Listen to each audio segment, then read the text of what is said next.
নমস্কার বন্ধুরা, সকলকে আমার চ্যানেলে স্বাগত। আজকে আলোচনা করব শিব মাহাত্ম্য, জলেশ্বর শিব। তাই ভিডিওটি স্কিপ না করে অবশ্যই দেখুন।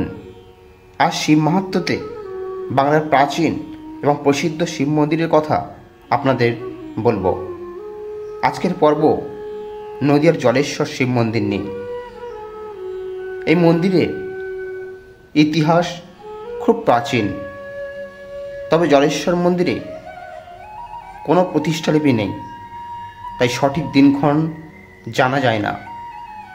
তবে নদিয়া গেজেটিয়ার থেকে পাওয়া তথ্য অনুযায়ী প্রায় 400 বছরের প্রাচীন এই মন্দির নির্মাণ করেছিলেন তৎকালীন নদিয়া রাজা রাঘব রায়। তার রাজত্বকাল ছিল আনুমানিক 1632 থেকে 1683 খ্রিস্টাব্দ। সেই সূত্রেই মনে করা হয় ওই সময়ের মধ্যেই এই মন্দিরটি নির্মাণ করা হয়। নদিয়ার শান্তিপুরে জলেশ্বর শিব মন্দির বাংলার অন্যতম প্রাচীন শৈবতীর্থ। এখানে রয়েছে কোষ্ঠী পাথরের বিশাল আকারের শিবলিঙ্গ। মন্দিরকে কেন্দ্র করে রয়েছে অসংখ্য অলৌকিক কাহিনী। শোনা যায় 1 বছর খরায় চাষের কাজ বন্ধ হয়ে যায়, প্রায় দুর্ভিক্ষ হওয়ার উপক্রম। প্রচণ্ড সমস্যায় পড়ে শান্তিপুরের বিস্তীর্ণ এলাকার মানুষ।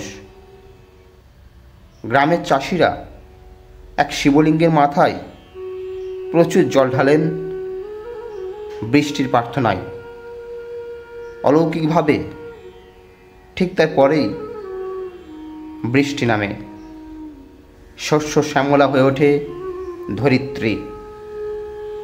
সেই থেকেই মন্দিরের নাম হয় জলেশ্বর। সারা বছরই শিব ভক্তদের আনাগোনা লেগে থাকে এই মন্দিরে। তবে চৈত্র মাসে এবং শ্রাবণ মাসে এই মন্দিরে প্রচুর মানুষ পুজো দেন।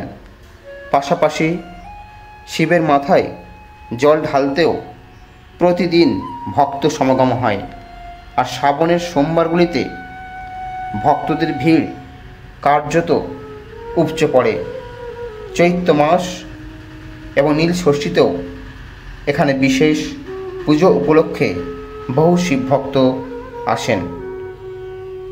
বন্ধুরা, ভিডিওটি ভালো লাগলে একটি লাইক করুন এবং চ্যানেলটি সাবস্ক্রাইব করুন।